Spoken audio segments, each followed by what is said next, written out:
Recently শরীফ উসমান হাদি বাংলাদেশের ইনকিলাব মোর্চার নেতা এবং 2024 সালে হাসিনাকে বাংলাদেশ থেকে সরানোর এক অন্যতম আন্দোলনকারী ছিল সে।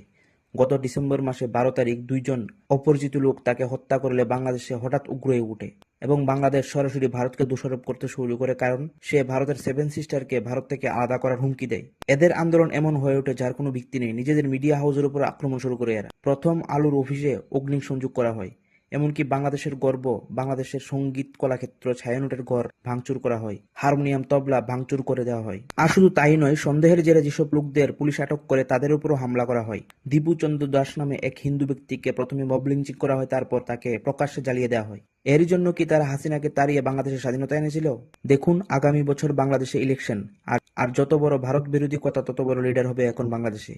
আইএসআই এবং মৌলবাদীরা বাংলাদেশে যেভাবে ব্রেইন ওয়াশ করেছেন, তারা বুঝতে পারছেন না প্রতিবেশী দেশের সাথে সম্পর্ক খারাপ করলে এদের বিরাট লস হবে ভবিষ্যতে। পাকিস্তানের অবস্থায় দেখুন না, দ্রব্যমূল্যের কি অবস্থা।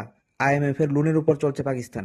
এখন পর্যন্ত খবর অনুযায়ী ইন্ডিয়ান আর্মি ত্রিপুরাতে জায়গা পরিদর্শন করতে চলে এসছে। যতটুকু পর্যন্ত নিউজ রয়েছে, ইন্ডিয়ান আর্মি এবং বাংলাদেশ আর্মি ডাইরেক্টলি কমিউনিকেশন শুরু করে দিয়েছে। যতটুকু আমি নিউজকে ফলো করি, মনে হচ্ছে বাংলাদেশে ইলেকশনের আগে বড় কিছু একটা হতে পারে। আমেরিকা এবং পাকিস্তান মিলে বাংলাদেশকে যেভাবে ইউজ করছে, সবশেষে একটা কথা স্পষ্ট যে বাংলাদেশের ভবিষ্যৎ অন্ধকারের দিকে চলে যাচ্ছে। আমেরিকার কি, তাদের সেন্ট মার্টিন আইল্যান্ডটা পেলেই চলবে। পরবর্তী আপডেট পেতে চ্যানেলটাকে ফলো করো।